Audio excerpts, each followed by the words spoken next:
Para nga pala doon sa mga tropa at sa mga subscriber natin, yung mga nagko-comment dyan na nanghihingi ng sticker.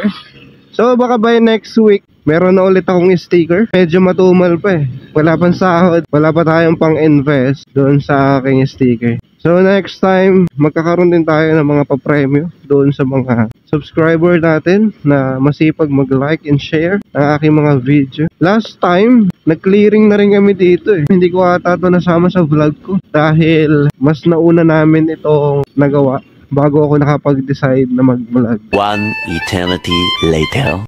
Antipolo daw muna yung aming uunahin. Last June nag-start kami dito pero hindi ko alam, para nag-request daw ata ulit ang barangay Antipolo. So syempre, safety first. Ibababa ulit yung cut out bago tayo magputol. Ito ay isa sa pinakadelikadong trabaho. Magpuputol ka sa taas ng puno na mayroong mga live wire na buhay. So yan, ibababa na yung cut out. Yun, makakapagsimula na tayo. So tara, isa to sa pinakamagandang puntahan itong Antipolo. Sobrang ganda dito. So ito yung mga kasama natin ha. Mabilis din talaga magtubo.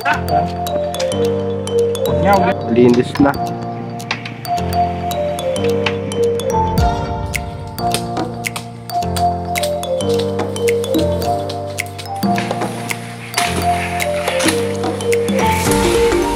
Sobrang bilis humaba. Yan lang yung pinagputulan oh. Sa loob ng 2 buwan. Oo, 2 buwan lang. Ganito na siya kataas. Halos umabot na naman sa kable ng kuryente. Kawat pala dyan, sinasagad. Isa sa dahilan kung bakit naka-schedule kami dito, dahil marami kasing may-ari ng puno na ayaw pumayag putulin yung kanilang puno. Kaya ngayon talagang pupursigihin namin na bawasan at least kalahati ng puno. Kasi kayo lang din naman yung mapiperwisyo kapag naputulan or malagot yung kable. Tapos magre-reklamo kayo kung bakit brown out, diba? So yun lang, balik na tayo doon at magpuputol muna. Andun sila sa taas. Tara, tara tayo doon. Walang bakod, hindi tayo pwede pumasok sa loob.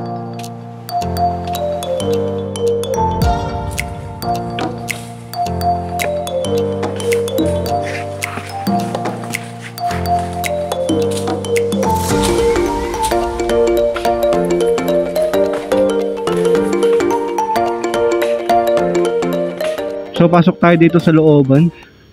Although nakapagputol na kami dito, punta tayo doon sa pinakaloob. Nandun na sila eh. So tara.